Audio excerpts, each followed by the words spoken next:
Hello everyone, the date is the 4th of July 2025, and in this video I would like to talk about the extent to which we have free speech in society.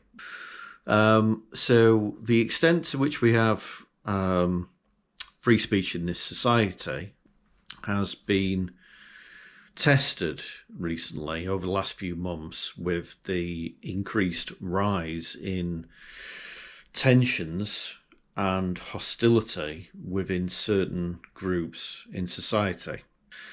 Most notably, Lucy Connolly, who was put into prison for a tweet that she made on X, formerly Twitter, and also most recently, Vylan, who played at Glastonbury on the 28th of June and also got into some hot water.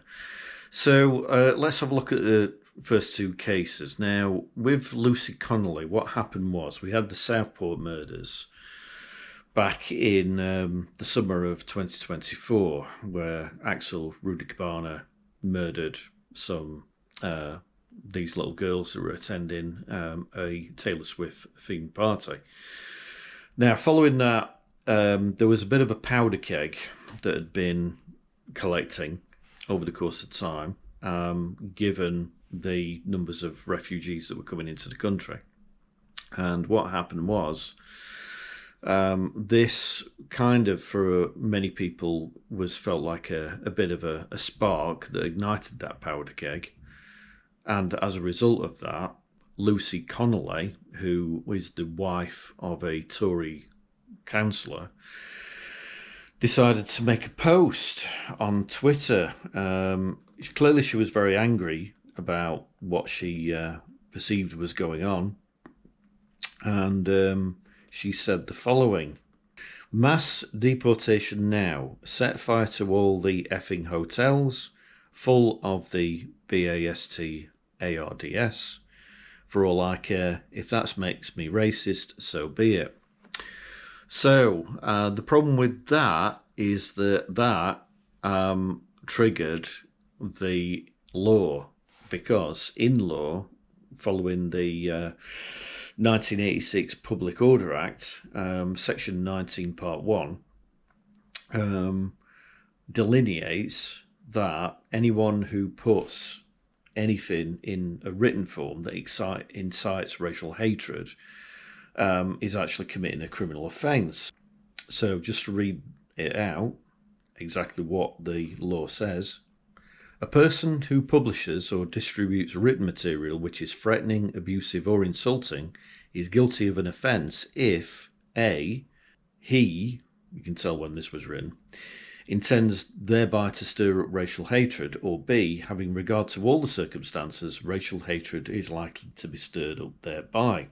So it could be argued that migrants living in hotels aren't technically a race. However, the Oxford English Dictionary defines race as this: firstly, one of the main groups that humans are divided into, often based on physical characteristics like skin colour or facial features. However, whilst acknowledging physical differences, the Oxford English Dictionary also emphasises that race is a social construct, meaning it's a concept created and shaped by society rather than a purely biological reality. So what it's basically saying is potentially migrants could be seen as a racial group. So clearly that's what has been decided in court, and Lucy Connolly has now been, or as of September, when she was convicted, she has since been sentenced to 31 months in prison, which is 2 years and 7 months. Now, I would tend to agree that this sentence is somewhat excessive, considering that we have rapists, muggers, people who've committed drug dealing offences in prison for a lot less time than that. So, in that sense, I think that's probably unfair. However, she was looking to stir up racial hatred. The nature of her tweet did trigger that part of the law. But then what's happened since then is we've had the Bobby Vylan incident. So what happened was Bobby Vylan, which is, as you probably know by now, nobody knew of them probably before this incident happened. There's two band members. One of them, Bobby Vylan, spelt with an I-E, he's the drummer. And then you've got the front man, Bobby Vylan, spelt with a Y. And he was the one who was doing the talking. Now, certainly over the last year, ever since the October the 7th bombings in 2024 by Hamas, there has been a bit of a retaliation by Israel, to say the least, which has led to a kind of acceleration of the killings of Palestinians, which has then created much more of a momentum with the pro-Palestinian, the Free Palestine groups in this country. So as a result of that, Glastonbury 2025 has been particularly political, given the fact that that is very much on the vanguard at the moment, and it's very kind of popular amongst the young, particularly because the young also see, whether it's real or not, the perception is at least that the West, Western countries, and in particular the United States, are allies with Israel, and they provide arms to Israel. So it also taps into that anti-establishment psychology of the youth. So Bobby Vylan basically makes some Free Palestine remarks, and then in addition to that, he chants "death, death to the IDF." So that's got him into trouble because the perception there is that he is also looking to incite violence. Now, the issues with that is that this doesn't therefore come under Section 19, Part 1 of the 1986 Public Order Offence, because it's not written, it's verbal, but it was disseminated on live TV. Maybe that covers another part of the Act, I don't know. But a lot of people who've been outraged have said, well, it's anti-Semitism. You know, he's calling for death to Jews. Well, technically he isn't. He's saying death, death to the IDF, the Israeli Defense Force.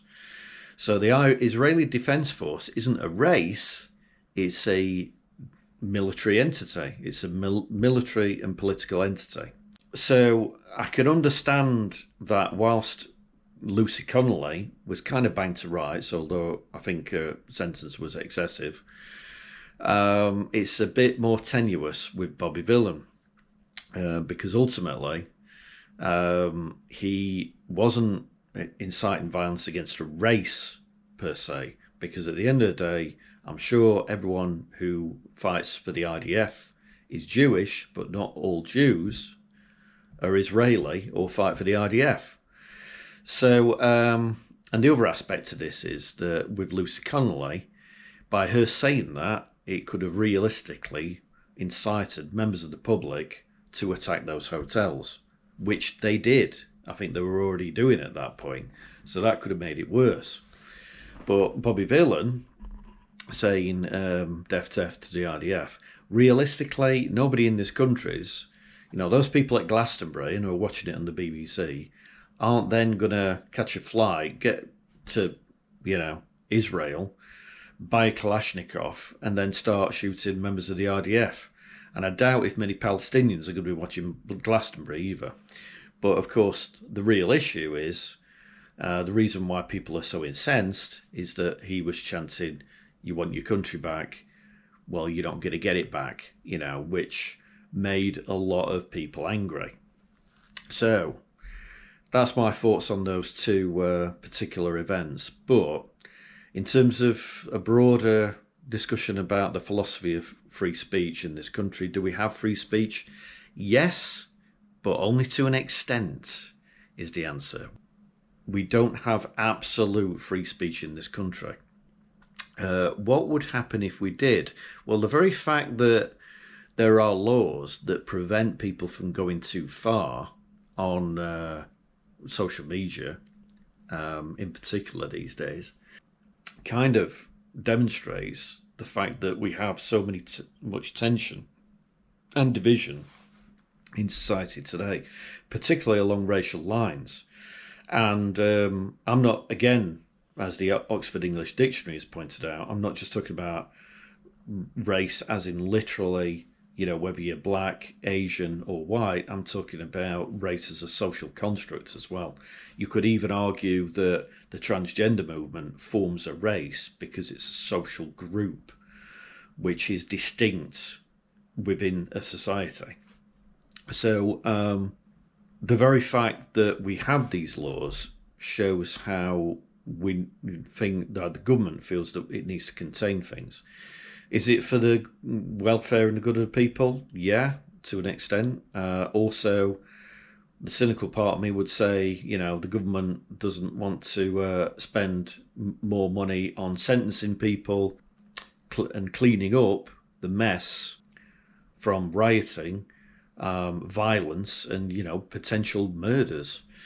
So, do I think that we should have absolute free speech in a democratic society?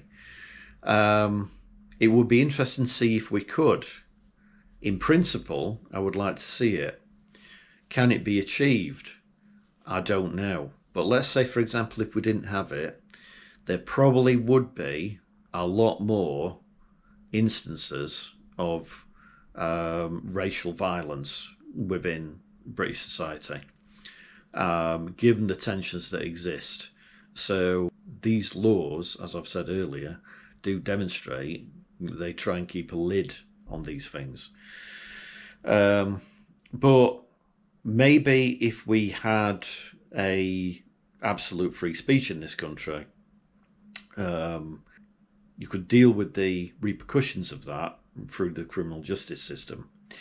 But then there would be more incidents, and then there'd have to be more investment in the court system and the police, which would raise taxation, and any government that raises taxes is an unpopular one that then will no longer be in power. And I'm not saying, like a lot of people might think, politicians, it's all about power, but they do like to have control, if only just to run the country as they would like to see it run. So nobody likes to lose control. Politicians don't like to lose control. So no, we don't have absolute free speech in this country. As I say, we do have it to an extent, but it is delineated, circumscribed by laws to stop us from going too far. But anyway, let me know what you think in the comment section, and I will see you on the next video.